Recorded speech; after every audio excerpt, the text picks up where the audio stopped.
एक हीरा जिसके पीछे छिपी हैं जीत और मिथकों की कहानियां। चलिए जानते हैं कोहिनूर की सच्चाई। तो बात है 29 मार्च 1849 की। जगह लाहौर। ये बच्चा और कोई नहीं बल्कि पंजाब के सिख साम्राज्य के शासक महाराजा दलीप सिंह थे। सोचिए, सिर्फ 10 साल की उम्र में उन्होंने अपना पूरा साम्राज्य ईस्ट इंडिया कंपनी के हवाले कर दिया।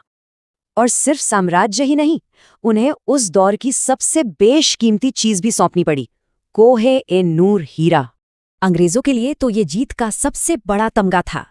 पर सवाल ये है कि ये हीरा आया कहाँ से था?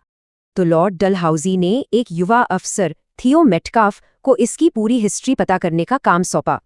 मेटकाफ की रिपोर्ट से ही निकली वो मशहूर कहानी कि ये हीरा 5000 साल पुराना और खूनी रहा है। ये कहानी इतनी मशहूर हुई कि हर जगह दोहराई गई। लेकिन क्या ये सच भी है? दिलचस्प बात तो ये है कि ये पूरी कहानी बस बाजार की गपशप पर आधारित एक जल्दबाजी में बनी रिपोर्ट थी। इसी मिथक का एक हिस्सा है पगड़ी बदलने वाली कहानी, जिसमें कहते हैं कि हीरा पगड़ी में छिपा था। लेकिन कोह-ए-नूर का पहला पक्का ऐतिहासिक जिक्र इस कहानी को बिल्कुल गलत साबित करता है। एक चश्मेदीद गवाह ने इसे पगड़ी में नहीं बल्कि शाहजहां के मशहूर मयूर सिंहासन के बीचों बीच जड़ा हुआ देखा था। जी हाँ, इसकी असली जगह थी शाहजहां का बनवाया वो भव्य सिंहासन, जो ताजमहल से भी महंगा था।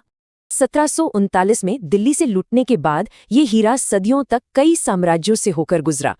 और यहाँ एक और मजेदार बात है, मुगलों के लिए कोह-ए-नूर सबसे कीमती पत्थर था ही नहीं।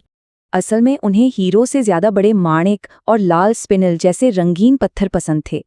मुगल खजाने में ये बस कई बड़े हीरो में से एक था। तो फिर ये इतना मशहूर कैसे हुआ?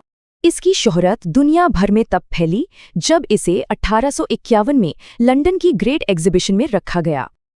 अब ये सिर्फ एक हीरा नहीं था, बल्कि अंग्रेजों की जीत और उनकी ताकत का प्रतीक बन चुका था। इसके विवादित अधिग्रहण, दोबारा कटाई से लेकर आज तक इसके मालिकाना हक पर बहस जारी है। तो 1700 साल से चली आ रही मिथक एक अलग ही सच्चाई छिपाते हैं और एक सवाल छोड़ जाते हैं।